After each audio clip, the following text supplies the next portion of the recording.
മുകേഷ് അംബാനിയുടെ വീട് നിൽക്കുന്ന സ്ഥലം വരെ വഖഫ് ബോർഡിന്റെ സ്ഥലമെന്നാണ് വിവാദ നായകൻ സക്കീർ നായിക്ക് പറയുന്നത്. അതായത് ഇന്ത്യയിലുള്ള എല്ലാ ഭൂമിയും വഖഫ് ബോർഡിൻ്റെതാണ്. ഇവിടെ ഹിന്ദുക്കൾക്ക് അതിൽ അധികാരമൊന്നുമില്ല, എല്ലാം വഖഫ് ബോർഡിൻ്റെതാണ്. കോൺഗ്രസ്സുകാർ ഭരിച്ചതിൻ്റെ ഗുണമാണ് ഇട്ടത്, വേറൊന്നുമല്ല. കോൺഗ്രസ് എന്ന് പറയുന്ന രാഷ്ട്രീയ പാർട്ടി ഇവിടുത്തെ ഹൈന്ദവരോട് ചെയ്ത ചതിയാണത്. ജവഹർലാൽ നെഹ്റു മുതൽ ഇങ്ങോട്ട് എല്ലാവരും ഇവർക്ക് വേണ്ടിയുള്ള കൈ അയച്ചുള്ള സഹായങ്ങൾ ചെയ്തു കൊടുത്തിട്ടുണ്ട്. അതിൻ്റെ ഉറപ്പിൻ്റെ മേലാണ് ഈ വക ഡയലോഗ് അടിക്കുന്നത്. പക്ഷെ കാലമൊക്കെ മാറി.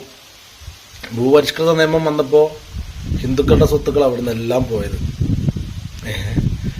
കേരളത്തിലെ സകലമാന സ്ഥലങ്ങളും ജന്മിമാരുടേതായിരുന്നു. അതൊക്കെ ഭൂരഹിതരായിട്ടുള്ള ആളുകൾ കൈമാറി. അതിൽ മുസ്ലിങ്ങളുണ്ട്, ക്രിസ്ത്യൻസ് ഉണ്ട്, ഹിന്ദുക്കളുണ്ട്, എല്ലാവരും ഉണ്ട്. ഇന്ന് അവരാരും അതിന് അവകാശം പറഞ്ഞു വരാൻ തുടങ്ങിയിട്ടില്ല. കാരണം സനാതനം എന്ന് പറയുന്ന ആ ഒരു വിശ്വാസം അത് അത്രയും വലിയതാണ്. ചിലത് വിട്ടുകൊടുക്കേണ്ടി വരുമെന്ന് അവർക്കറിയാം. വിട്ടുകൊടുത്തു, ഇനി അതിനെക്കുറിച്ച് സംസാരിച്ചിട്ട് കാര്യമില്ല. പക്ഷെ അതുപോലെയല്ലല്ലോ ശരീഅത്തിലോ പിൻപറ്റി നടക്കുന്ന ഈ പറയുന്ന വഖഫ്.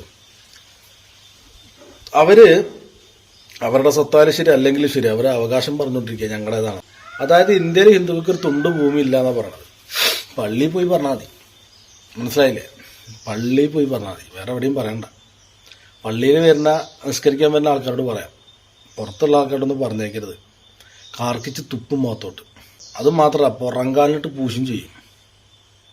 മനസ്സിലായ? ഒരു വഖഫ് ബോർഡ് ഒന്നും കൊണ്ടുപോകില്ല ഇവിടുന്ന്. അതൊക്കെ നിങ്ങളെ വെറും തോന്നലാണ്, വെറും തോന്നൽ. അത് കേട്ടാൽ പോരാ, നിങ്ങൾക്ക് ഒരു തുണ്ട് ഭൂമി പോലും നിങ്ങൾ കൊണ്ടുപോകില്ല, ഒരാളതും കൊണ്ടുപോകില്ല. അതിന് പ്രക്ഷോഭത്തിനോട് ഞങ്ങൾ ഇറങ്ങിയിട്ടില്ല. ഞങ്ങളൊന്ന് ഇറങ്ങിയാൽ ഞങ്ങൾക്ക് അറിയാം എൻ്റെ കളി എന്താണെന്നുള്ളത്. അത് ഞങ്ങൾ കാണിച്ചു തരും. വല്ലാണ്ട് തൂങ്ങിക്കഴിഞ്ഞാൽ അത് ഞങ്ങൾ കാണിച്ചു തരും, 100% കാണിച്ചു തരും. അത് ചെറിയ കാണിക്കലൊന്നും ആവില്ല. പിന്നെ ജന്മത്തിൽ ഒരവകാശം വേണമെന്ന് പറഞ്ഞാൽ ഇവിടെ നിൽക്കൂല. ആ പണി ഞങ്ങൾ എടുക്കും.